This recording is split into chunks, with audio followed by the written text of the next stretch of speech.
This isn't the mansion of some millionaire banker.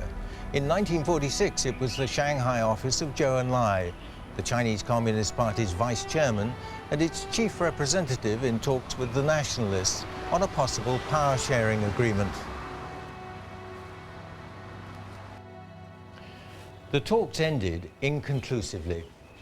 Once the war was over, the alliance the two parties had forged for their common struggle against Japan broke down. A new war was brewing, this time between them.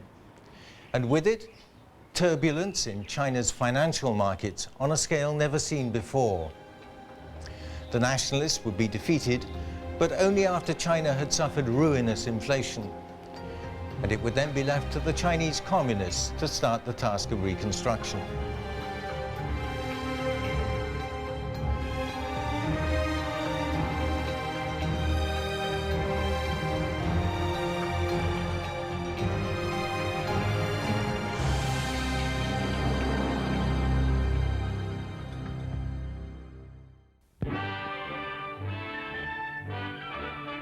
The head of the nationalist government, Chiang Kai-shek, returned to Shanghai from Chongqing for the first time in 9 years.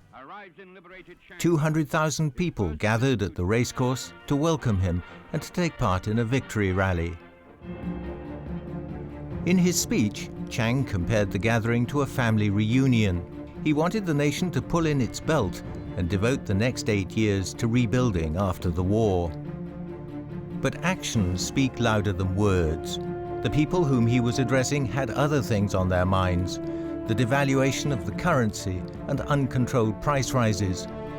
Ordinary citizens found it harder and harder to get through to the end of the month. In fact, the nationalist government had missed an opportunity to restore a sound currency system after the Japanese defeat.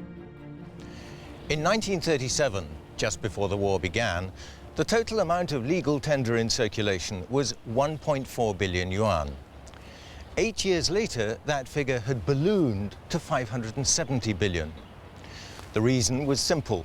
The war had required huge amounts of military spending at a time when tax revenues were going through the floor. The only way to make up the shortfall was to print money, which caused inflation to soar and made the currency lose much of its value.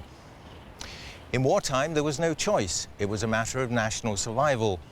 But now that the war was over, why not reduce spending and get the country's finances back on a sound basis? That question was put to the nationalist finance minister Yu Hongjun by Ju Qi, the ministry official who'd warned 10 years earlier of the dangers of abandoning the silver standard. The minister's reply was categorical. Now is not the time to save, he said. This is the time to spend. The nationalists and the Chinese Communist Party, while the two sides talked peace, Chiang Kai-shek was preparing for the war, which both knew was bound to follow. Wars cost money, so Chiang was printing yet more banknotes, even as his government struggled to control the previous wave of inflation. To try to square this circle, he brought back TV Sung, the former finance minister who now headed the executive yuan. The central bank's reserves amounted to 4 million ounces of gold, with another 5 million ounces in loans, plus $900 million in cash, with a further 2 billion in promissory notes. If the reserves were sold, Sung reasoned, the excess legal tender would be absorbed and prices would start falling again. In March 1946, the executive yuan followed his advice, approving a resumption of foreign exchange dealing and the selling off of China's gold.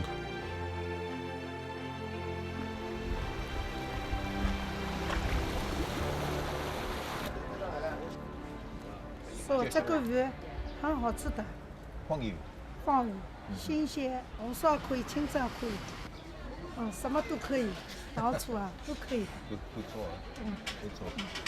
This is where they used to sell large yellow croakers. And no, they're not fish. It's what people in the Republican period used to call standard gold bars, each weighing 10 liang. That's about 370 grams.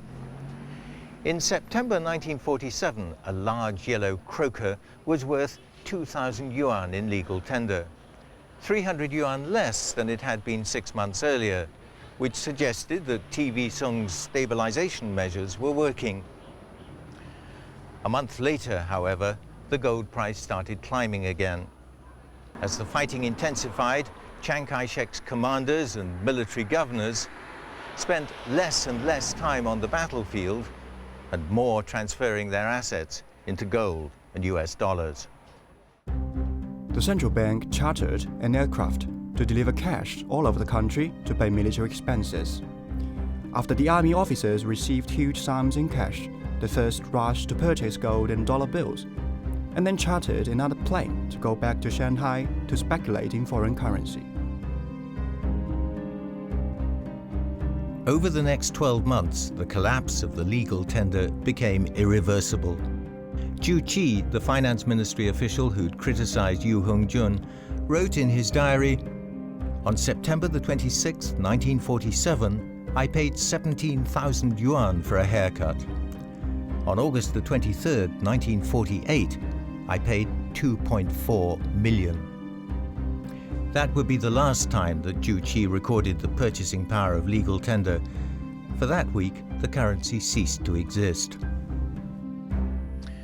They were replaced by these so-called gold yuan notes, which were supposed to be backed by the gold reserves the government claimed to hold, and which bore the portrait of Chiang Kai-shek.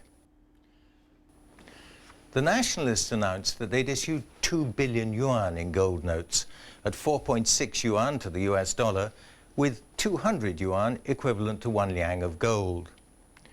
But the collapse of the legal tender was still fresh in people's memories, and there was widespread skepticism about the new currency, justifiably as it turned out. In the fine print of the new law, it was stipulated that all gold, silver coins and foreign currency, and coins held by individuals and institutions should be handed over to the National Bank within a limited period of time and converted to gold yuan notes. In other words, there would be a repeat of the compulsory silver purchase of 1933, when the nationalists had introduced silver dollars, only to abandon them 2 years later. This time, the market fought back. The silver dollar, which had been withdrawn from circulation and was supposed to have lost its value as a currency, made a spectacular comeback. Here, in the basement of the old stock exchange building at number 422 Hanko Road, touts stored hundreds of thousands of dollars, which they bought and sold on the black market. At a time when paper money was totally discredited, people thought gold and silver were more likely to hold their value. 5月24日，人民解放军的前卫部队攻入上海市区。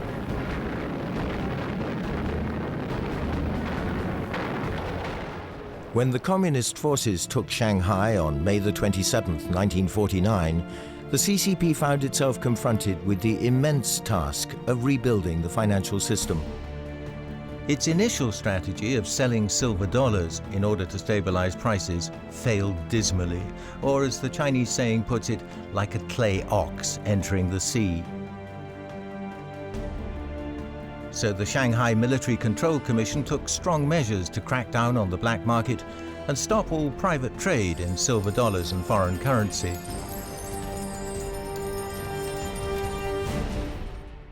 In its place, the new authorities introduced a barter system. Bulk grain was exchanged for bulk cotton. Without any currency changing hands, the cotton was sent to the mill owners and the factories started working again.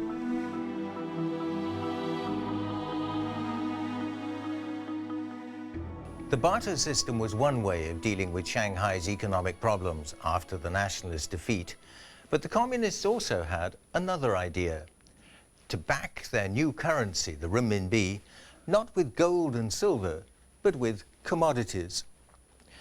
Parity for the renminbi was defined as equivalent to the value of 1 litre of hulled rice, 1 square foot of 12-pound dragon head cotton cloth, 1 liang of cooking oil, and 1 jin of coke for heating stoves. This basket of commodities would be adjusted by the government to keep pace with inflation and ensure that the currency's purchasing power was maintained.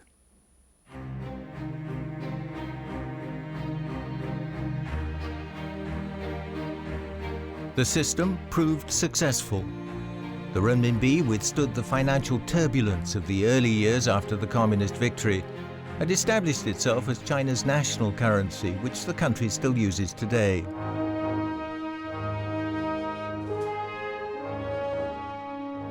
"1949 brought enormous changes to China, and finance was no exception. The transition to a planned economy meant that the new central bank, the People's Bank of China, took over all the functions that the banking system had exercised before. And then, in 1978, it all changed yet again, and even more in the 1990s, when it was decided that Shanghai should become once again China's main financial center, initially for domestic transactions, and soon afterwards, internationally.